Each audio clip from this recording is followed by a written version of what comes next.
All right, Fred, thank you. We continue our storm team coverage this evening with News 8's Tina Detel. She's live in New London with how farmers are reacting to the impending rain. Tina?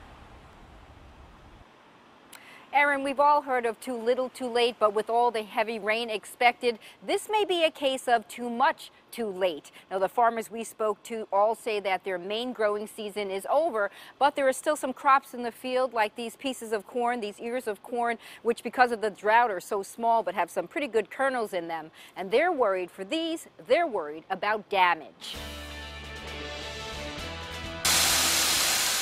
They have been doing a lot of this lately at Smith Acres in Niantic. In fact, they are not looking forward to seeing their water bill.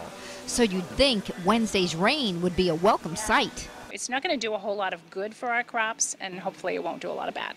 Terry Smith looks for the silver lining on the impending storm clouds. We've got some late crops. We've got broccoli, cauliflower, kale, some late lettuces. It's going to help that. It's going to make digging sweet potatoes a mucky mess. Many farmers feel heavy rain may be too much, too late. The crops have suffered a lot from the drought this year. You can see from this dirt just how dry these fields are. This drought has really taken a toll on the crops. These stalks of corn are usually twice this tall. Now, a little bit of rain, it might not help these stalks grow too much, but they say it can't hurt to get them some water at least. But too much could do some damage, like knock off the surviving tomatoes and some apples. Smith says they harvested what they could Tuesday, and they'll be putting these mums, which are big and top-heavy, on the ground. So it's better that they just topple over rather than fall from a 3-foot table. Would you have preferred this rain a month ago? Oh yeah, definitely.